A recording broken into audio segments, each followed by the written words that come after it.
श्री कृष्ण कहते हैं सबसे मुश्किल कार्य है संभालना, चाहे वो घर हो, रिश्ते हो या कोई बिखरा हुआ इंसान। सुन लो, सफल हो जाओगे। महाभारत युद्ध के 13वें दिन युधिष्ठिर को चक्रव्यूह में फंसाकर बंदी बनाने की मंशा से कौरवों ने अर्जुन को कहीं और युद्ध में उलझा रखा था। नियमानुसार यदि कोई योद्धा युद्ध करते समय बीच में युद्ध छोड़कर भाग जाता है तो उसे हारा हुआ माना जाएगा। इस कारण से अर्जुन दक्षिण की ओर ही युद्ध कर रहे थे।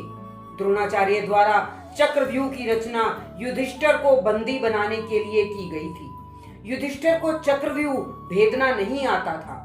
यदि वह इस चक्रव्यूह में जाते तो निश्चित ही बंदी बनते और पीछे हटते तो उनकी हार मानी जाती। महाभारत काल में चक्रव्यूह भेदने एवं उससे बाहर निकलने का पूर्ण ज्ञान केवल श्री कृष्ण, अर्जुन, द्रोणाचार्य और प्रद्युम्न को ही था।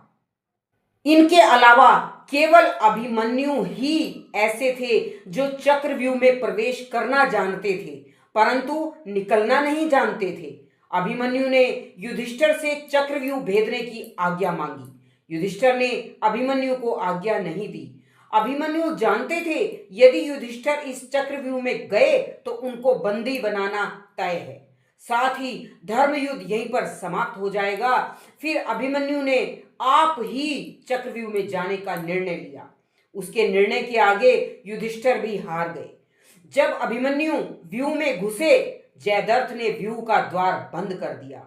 वहीं युधिष्ठिर, भीम, नकुल, सहदेव अपने ससुर द्रुपद के साथ चक्रव्यूह में घुसने का प्रयास करते रह गए परंतु व्यर्थ।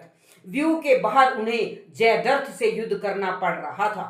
जब अभिमन्यु ने चक्रव्यूह को भेदना शुरू किया तब उसने किसी की प्रतीक्षा नहीं की। अभिमन्यु एक के बाद एक घेरे भेदते गए। रास्ते में आ रही कौरव सेना को छलनी कर रहे थे।